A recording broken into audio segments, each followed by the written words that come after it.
안녕하세요 여러분. 오늘 하루 주님 주시는 위로와 세임 주심으로 살아가는 그런 하루가 되기를 축복합니다. 오늘 본문은 신명기 22장 어제 이어서 13절부터 마지막 절까지 읽도록 하겠습니다. 누구든지 아내를 맞이하여 그에게 들어간 후에 그를 미워하여 비방거리를 만들어 그에게 누명을 씌워 이르되 내가 이 여자를 맞이하였더니 그와 동침할 때 그가 처녀임을 보지 못하였노라 하면 그 처녀의 부모가 그 처녀인 표를 얻어가지고 그 성문 장로들에게로 가서 처녀의 아버지가 장로들에게 말하기를 내 딸을 이 사람에게 아내로 주었더니 그가 미워하여 비방거리를 만들어 말하기를 내가 내 딸에게서 처녀임을 보지 못하였노라 하나 보라 내 딸의 처녀의 표적이 이것이라 하고 그 부모가 자리옷을 그 성읍 장로들 앞에 펼 것이요 그 성읍 장로들은 그 사람을 잡아 때리고 이스라엘 처녀에게 누명을 씌움으로 말미암아 그에게서 은 100세겔을 벌금으로 받아 여자의 아버지에게 주고 그 여자는 그 남자가 평생에 버릴 수 없는 아내가 되게 하려니와 그 일이 참되어 그 처녀에게 처녀의 표적이 없거든 그 처녀를 그의 아버지 집 문에서 끌어내고 그 성읍 사람들이 그를 돌로 쳐 죽일지니 이는 그가 그의 아버지 집에서 창기의 행동을 하여 이스라엘 중에서 악을 행하였음이라 너는 이와 같이 하여 너희 가운데서 악을 제할지니라. 어떤 남자가 유부녀와 동침한 것이 드러나거든 그 동침한 남자와 그 여자를 둘 다 죽여 이스라엘 중에 악을 제할지니라. 처녀인 여자가 남자와 약혼한 후에 어떤 남자가 그를 성읍 중에서 만나 동침하면 너희는 그들을 둘 다 성읍 문으로 끌어내고 그들을 돌로 쳐 죽일 것이니 그 처녀는 성 안에 있으면서도 소리를 지르지 아니하였으며 그 남자는 그 이웃의 아내를 욕보였습니다. 너는 이같이 하여 너희 가운데서 악을 제할지니라. 만일 남자가 어떤 약혼한 처녀를 들여서 만나서 강간하였으면 그 강간한 남자만 죽일 것이요 처녀에게는 아무것도 행하지 말 것은 처녀에게는 죽일 죄가 없습니다. 이 일은 사람이 일어나 그 이웃을 쳐 죽인 것과 같은 것이라. 남자가 처녀를 들여서 만난 까닭에 그 약혼한 처녀가 소리질러도 구원할 자가 없었음이니라. 만일 남자가 약혼하지 아니한 처녀를 만나 그를 붙들고 동침하는 중에 그 두 사람이 발견되면 그 동침한 남자는 그 처녀의 아버지에게 은 50세겔을 주고 그 처녀를 아내로 삼을 것이라. 그가 그 처녀를 욕보였은즉 평생에 그를 버리지 못하리라. 사람이 그의 아버지의 아내를 취하여 아버지의 하체를 드러내지 말지니라. 아멘. 자, 오늘 이 본문은 언제부터인가 설교에서 더는 말해지지 않는 그 단어, 교회에서 더 이상 들리지 않는 단어, 가끔 언급된다 해도 소위 영적인 해석, 상징적인 해석에 그치고 마는 그 단어인 성적인 순결에 대해서 말하고 있습니다.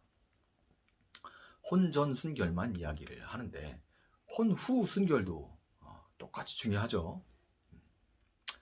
성적 자기결정권, 미투 운동, 2차 가해 등의 용어들이 자연스럽게 사용되고 있는 현대 성혁명의 관점에서 비춰볼 때 박물관에서나 볼 법한 이야기들로 오늘 본문이 치부될 수 있기 때문에 교회에서도 고리짝 같은 소리 아니야 이렇게 되기 때문에 교회에서도 점점 이제 벨트 아래 사정은 이야기하지 않는다는 이런 세상 속설에 따라가고 있는 것 같은 그런 형편입니다.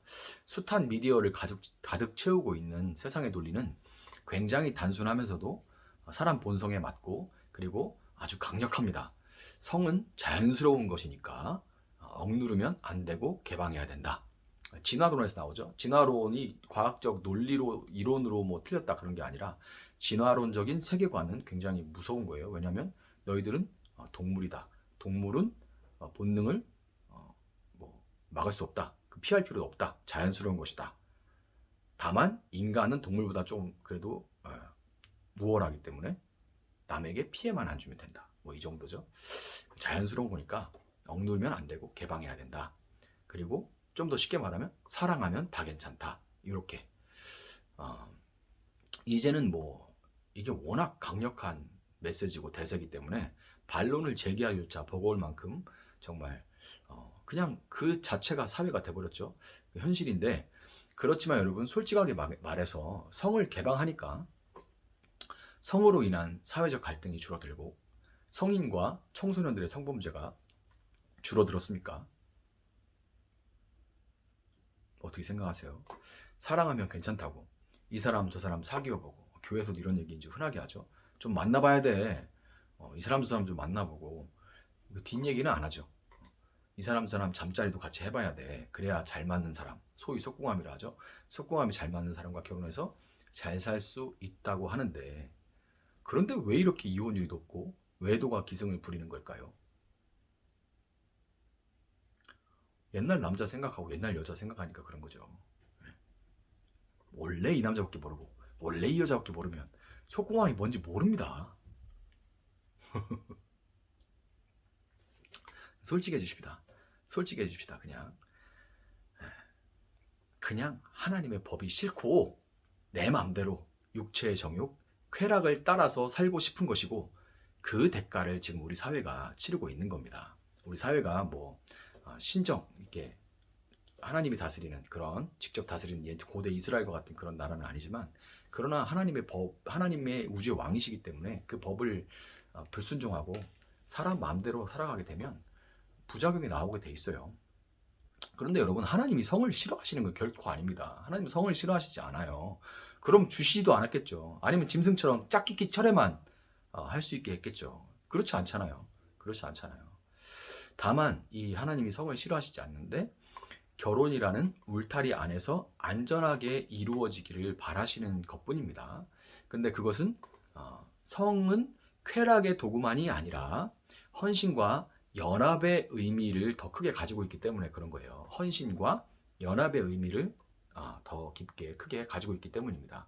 본문에는 성이 이 결혼이라는, 가정이라는 울타리 밖에서 행해질 때, 오직 쾌락의 도구로만 사용될 때 나타나는 그런 행태들이 등장하는데요. 먼저 남자가 여자를 성적 대상으로만 여기다가 질리니까 사랑한다고 했던, 내가 원하는 게 있을 때는 막 사랑한다고 했던 그 입으로 이런저런 트집을 잡으며 헤어지려고 하는 시도가 나옵니다. 이게 지금만 그런 게 아니라 그때도 그랬다는 거예요. 또한 여인이 결혼 전에 다른 사람과 행한 관계에 대해서 남자가 의심하고 질투하는 일도 다뤄지고 있고요. 유부녀나 다른 사람과 정혼해서 이미 결혼한 것과 같은 여인과의 외도 문제도 나오고, 굉장히 디테일하게 다루고 있죠. 강간과 같은 심각한 성범죄도 오늘 본문에서 볼 수 있습니다. 하나님은 이런 모든 일에 대해서 그들을 성읍 사람들이 돌로 쳐서 악을 제하라 라고 하실 정도로 단호한 태도를 보이시는데요. 성읍 사람들에게 그 처형을 맡기신 것은 반대로 그런 일이 공동체에서 일어나도록 방치하지 말고 미리 가르치고 그런 문화에 저항하라 하는 의미예요. 이스라엘 공동체는 이방 민족과는 다르니까요. 지금으로 말하면 교회는 세상 문화와 다르니까요.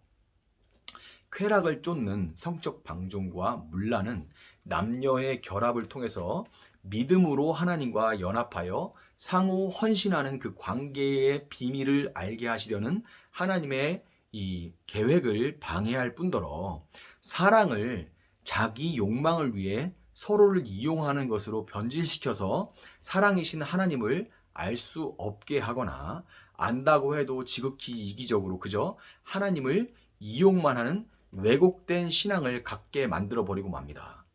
그래서 이 성적인 문란을 하나님께서 방종을 아주 단호하게 대하시는 거예요. 교회는 쾌락을 쫓는 성과 거기서 파생되는 각종 음란한 문화에 대한 대항 공동체가 되어야 합니다. 대항 공동체. 먼저 어른들이 성적인 농담, 음란한 영상들 등에서 자신들을 구별하며 다음 세대들에게 본을 보여주는 한편, 다른 무엇보다 상호 신뢰하고 헌신하는 부부의 모습을 삶으로 보여줘야 할 거예요. 젊은 세대들이 왜 이렇게 결혼을 안 하려고 하시는지 아십니까? 물론 이제 결혼하기가 너무 어려운 환경인 것도 있는데, 결혼해서 알콩달콩 재밌게 사는, 나이가 들어가면서도 그렇게 사는 본이 없기 때문에 아우 저럴 거면 뭐로 해. 일단 자기 부모님들부터 그래요. 그러니까 아우 저럴 거면 결혼 뭐로 해. 한 번 사는 건데 저렇게 고통스럽게 뭐하라 살아, 혼자 살래. 이렇게 되는 거예요. 교회는 달라야죠. 생명 공동체고 생명이 생육하고 번성해야 되는 공동체니까요.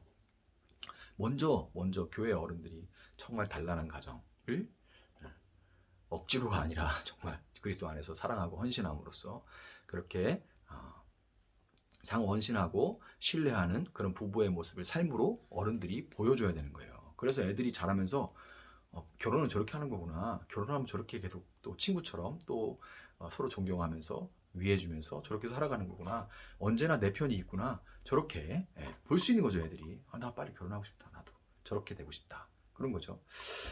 여러분, 로마가 무너진 것은 근친상간, 동성애, 외도로 인해서 가정의 파괴와 각종 성병 그리고 기형 아이들이 많이 나왔어요. 이게 동성애나 그리고 성병 그리고 이제 근친 상간 때문에 아주 이런 성병과 기형 이런 일들이 많았습니다.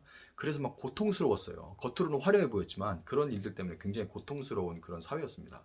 그런데 자신들의 모습과는 너무나도 다른 경건한 일부 일처로 아주 경건하고 모여서 함께 식사하고 이제 기도문을 서로 이제 기도하고 이렇게 하는 그런 유대인들의 또 교회 공동체, 기독교인들의 공동체를 가정의 모습을 보면서 그처럼 되고 싶다 하는 마음으로 찾아오고 묻다가 예수를 알게 되면서 기독교가 막 급성장하면서 로마가 힘을 추종하는 로마가 뿌리째 흔들리게 됐다는 것을 우리는 기억해야 되는 거예요. 한편 또 본문은 많은 경우에 성적 쾌락의 대상이요 성범죄의 피해자가 되는 여성들에 대해 공동체가 가해자로부터 은 100세겔을 벌금으로 받아서 피해자가 생활을 영위할 수 있게 하라 하는 그런 말씀을 하는데요. 이와 같이 교회는 세상의 음란의 문화의 피해자가 된 사람들을 위한 대안 공동체가 되어야 됩니다. 대항 공동체가 되어야 될 뿐더러 대안 공동체가 되어야 할 것이에요. 이 본문을 읽으면서 아프리카 생각이 많이 나는데요. 시골 마을에 이쁘장한 자매들은 11살, 12살만 되면 우리 나이로 이제 초등학교 4학년, 5학년, 6학년 때만 되면 유혹에 넘어가거나 그때 아이들 뭐 잘 이제 거짓말을 잘 속잖아요. 달콤한 말을 잘 섞고요.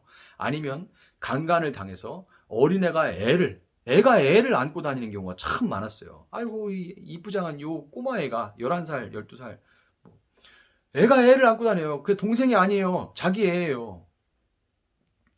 그래서 신랑한테 신부값을 내고 정식으로 결혼을 해서 책임을 네가 져라 해도 무시하거나 도망가기 일쑤였습니다. 너무 막 그래서 예배당을 지을 때 와서 소일을 하고 소일거리 하고 소일거리를 하도록 그렇게 시키고 생활비를 조금씩 지원해주고 했었는데 언제까지나 제가 그렇게 할 수는 없잖아요. 그래서 한창 공부하면서 꿈을 펼칠 나이에 그 애를 막 안고 다니느라고 그런 모습에 너무 마음이 아파서 결국에는 그 지역 교회들을 세우면서 교회들을 통해서 지속적으로 그런 아이들이 관리가 될 수 있도록 그렇게 했는데요. 한국에서는 여성가족부가 그 일을 맡아서 합니다. 그렇지만 모든 행정의 그물, 펴놓은 그물에는 성긴 부분이 있어서 그 그물 사이로 빠져나가는 관리가 안 되는 사람들이 있어요. 그래서 여러 뜻이 있는 교회들이 물질적으로, 정신적으로 갇힐 청소년들이나 미혼모들을 돌보고 지원하는 사역들을 하고 있습니다. 쉬운 사역이 아니에요. 혼자서는 금요와도 같은 세상의 음란과 쾌락의 문화에 대항할 수가 없습니다. 너무 금유처럼 밀려오고 너무 대세기 때문에요.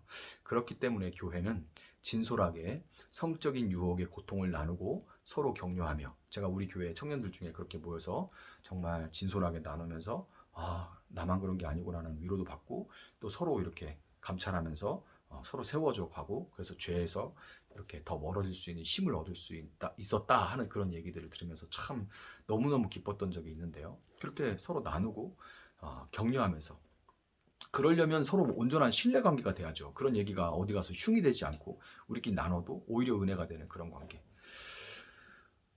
그리고 또한 서로 본을 삼을 수 있는 서로 격려하고 본을 삼을 수 있는 그런 대항 공동체가 교회가 대항 공동체로 세워지고 동시에 넘어진 자들을 위해서 정죄가 아니라 돌봄과 회복과 변화를 위한 대안 공동체가 교회는 되어야 할 것입니다.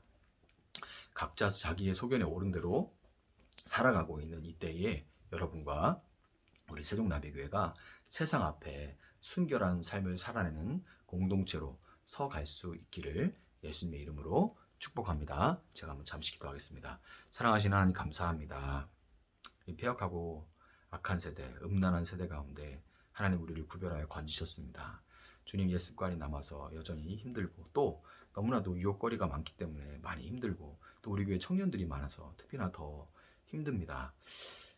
주님, 그러나 우리가 하나님 우리를 지으셨다는 것을 믿고 우리 육체의 사용법까지도 하나님이 온전히 알고 계시니 하나님께 지혜를 구하고 또 이 시기를 정결하게 청년의 정욕을 멀리하며 정결하게 보낼 수 있게 하시고 혼자서는 설 수 없사오니 공동체가 서로 진솔하게 나누고 서로 고백하고 세워주고 또 서로 위로하고 서로 본이 되어줄 수 있는 세상과 다른 삶을 사는 대한공동체가 되게 하시고 또 동시에 피해자들 또 약한 자들 또 잘못하여 실수하고 넘어진 자들을 정죄하지 않고 세우고 도와주고 일어설 수 있게 하는 그런 공동체, 대안 공동체가 되어줄 수 있도록 하나님 이때에 저희 교회 또 우리 하나님께서 세우신 교회들이 되어질 수 있도록 하나님 함께하여 주시옵소서. 감사하며 예수님의 이름으로 기도합니다. 아멘.